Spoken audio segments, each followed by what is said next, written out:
시청자 여러분 안녕하십니까, 들매곡간입니다. 이번 시간에는 괴불주머니에 대해서 말씀드려 보겠습니다. 괴불주머니는 현호색과의 두해살이 풀입니다. 괴불주머니는 산괴불주머니도 있고요, 괴불주머니도 있고, 눈괴불주머니, 염주괴불주머니 여러가지가 있습니다. 전부 다 현호색과의 두해살이 풀이고요.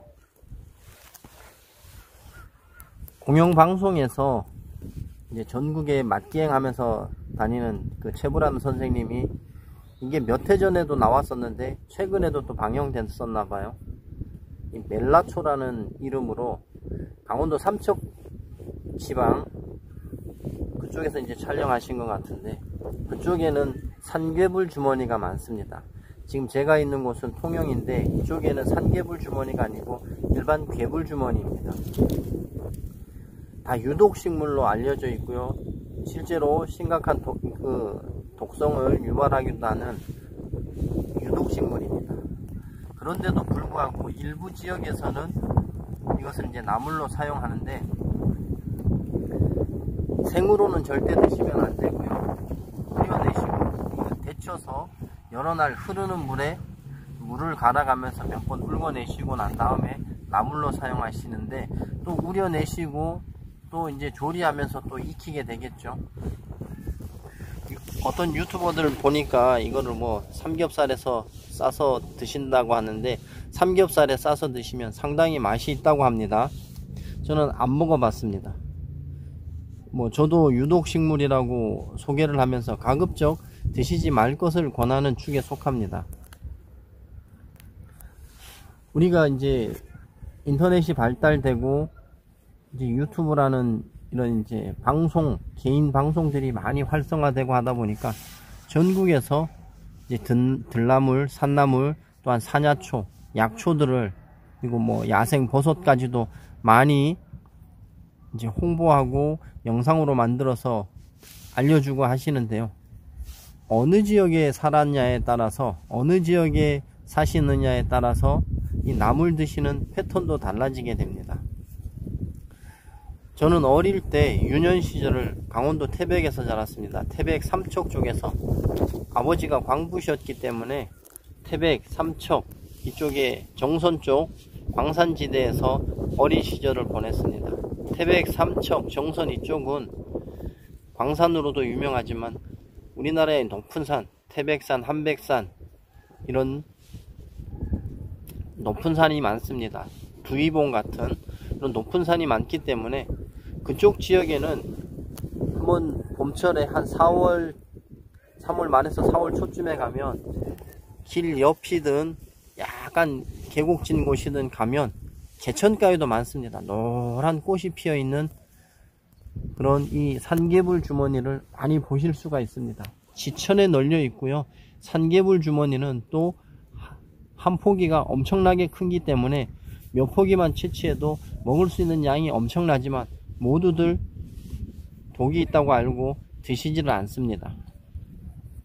삼척의 일부 지역에서 어떤 이제 용감한 분들이 먼저 드셔보시고, 드셔도 괜찮으니까 이제 삶아서 데쳐 가지고 여러 날 독성 물질 제거하고 이렇게 드시고 했던 것이 방송에 나오면서 이제 전국적으로 유명해지기 시작했는데요.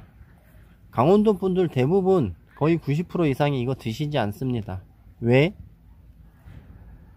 방송에서는 굉장히 맛있다고 하는데 왜 안 드실까요?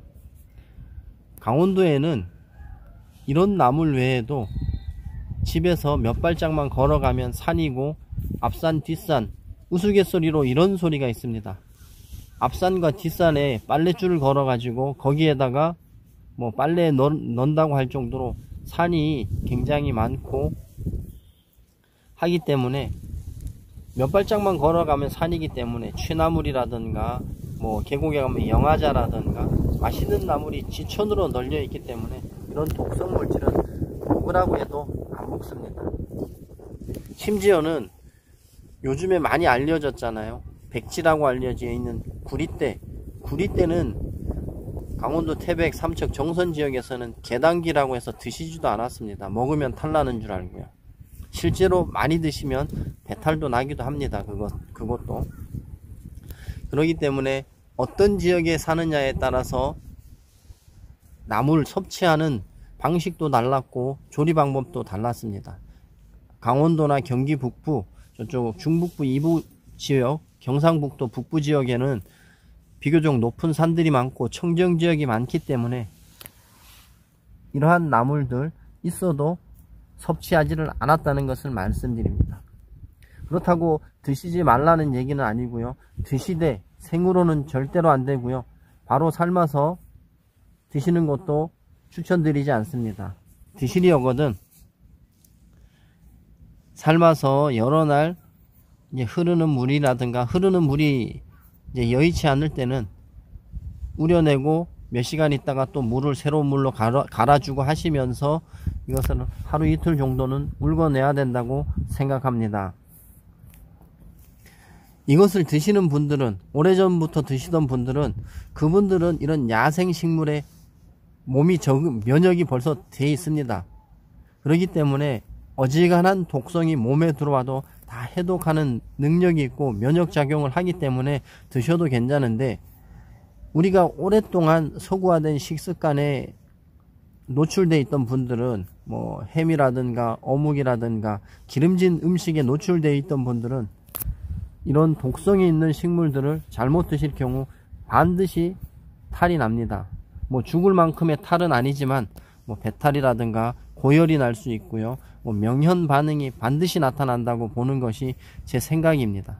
그래서 유튜브에서 이제 뭐 개인 방송에서 많은 분들이 나물이다고 사냐초라고 소개를 하시지만 드실 때에는 반드시 본인이 그것을 감당하셔야 됩니다. 어느 누구도 책임지시지 않습니다. 본인이 본인의 몸에 맞는 것인지 꼭 확인해 보시고, 처음부터 이제 많이 드실 생각하지 말고 조금씩 생으로 드시기 부담스러우면 나물은 전부 다 데쳐가고 드실 것을 권장드리고요.